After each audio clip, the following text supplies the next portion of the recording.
শেখ হাসিনার শাসনামলে নারায়ণগঞ্জ যেন একটি হত্যা ও গুমের জনপদে পরিণত হয়। বিচারহীনতার ফলে ভুক্তভোগী পরিবারগুলো শুধু চোখের জলই ফেলেছেন গত ১৬ বছর ধরে।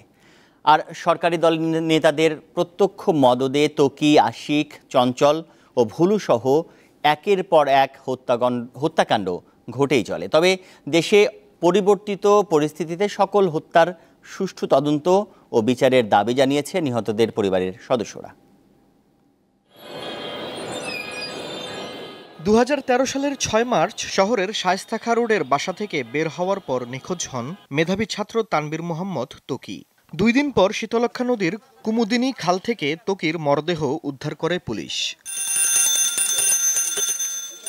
নারায়ণগঞ্জের আলোচিত সাবেক সংসদ সদস্য শামীম ওসমানের বড় ভাইয়ের ছেলে আজমেরী ওসমানের সহযোগী সুলতান শওকত ভ্রমরকে গ্রেপ্তারের পর বেরিয়ে আসে চাঞ্চল্যকর তথ্য। একই বছরের ১২ নভেম্বর ভ্রমর আদালতে ১৬৪ ধারায় স্বীকারোক্তিমূলক জবানবন্দিতে জানায়, আজমেরী ওসমানের নেতৃত্বে ত্বকীকে অপহরণের পর হত্যা করা হয়। ২০১৪ সালের ৫ মার্চ তদন্তকারী সংস্থা র্যাব সংবাদ সম্মেলন করে জানায়, ওসমান পরিবারের নির্দেশে চাষাড়া কলেজ রোডে তাদেরই টর্চার সেলে ১১ জন মিলে ত্বকীকে হত্যা করে। অচিরেই তারা অভিযোগপত্র আদালতে পেশ করবেন, কিন্তু সেই অভিযোগপত্র আর আদালতে পেশ করা হয়নি।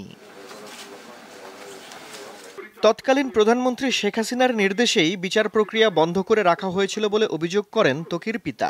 শেখ হাসিনা সংসদে দাঁড়িয়ে বলে, আমি ওসমান পরিবারকে দেখে রাখব। যখন নাকি এই কথাটা বলে তখন এই তদন্ত বা মামলার যে যতটুকু অগ্রগতি হয়েছে সমস্ত কিছু বন্ধ হয়ে যায় এবং তারপরে এই ১১ বছর। সন্তানের হত্যার সঙ্গে শামীম ওসমান ও তার ছেলে অয়ন ওসমানও জড়িত বলে দাবি এ হতভাগ্য পিতার। শামীম ওসমান, তার ছেলে অয়ন ওসমান এবং ভাতিজা আজমেরী ওসমানকে দিয়ে এই ত্বকীকে হত্যা করিয়েছে।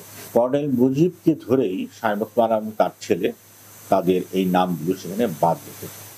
শেখ হাসিনার আশীর্বাদ পুষ্ট হয়ে নারায়ণগঞ্জে ওসমান পরিবার দীর্ঘদিন ধরে সন্ত্রাসের রাজত্ব চালিয়ে আসছিল। অভিযোগ রয়েছে, ত্বকী ছাড়া তারা হত্যা করেছে আশিক, চঞ্চল, ভুলু ও মিঠু সহ অনেককে। নতুন অন্তর্বর্তী সরকারের কাছে ওসমান পরিবারের এসব অপকর্মের বিচারের দাবি জানান বিশিষ্ট জনরা।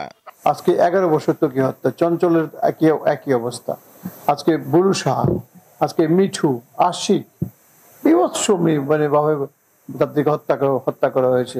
এদের বিচার করে সরকারকে স্বচ্ছতার পরিচয় দিতে হবে, সরকারকে এটা বোঝাতে হবে, জনগণের কাছে মেসেজ পৌঁছাতে হবে যে এই সরকার আইনের শাসনের উপর বিশ্বাস করে। আমি আশিক হত্যা মামলার একাধিকবার নারাজি দিয়েছি এবং সেখানে এজাহারকারী ইনসিকিউর, কোর্টে যেতে ভয় পায়। এই হত্যাকাণ্ডগুলির সুষ্ঠু তদন্ত দরকার। সুষ্ঠু তদন্ত করে প্রকৃত আসামিদের ফাইন্ড আউট করে অভিযোগপত্র দেওয়ার পরেই মামলাগুলি আলোর মুখ দেখবে এবং ন্যায় বিচার পাবে। এছাড়াও নারায়ণগঞ্জের ৭ খুনের চাঞ্চল্যকর মামলায় ওসমান পরিবার জড়িত বলে অভিযোগ করেন নিহতদের পরিবারের স্বজনরা। তাই ওই মামলার পুনর্তদন্ত দাবি করেন তারা।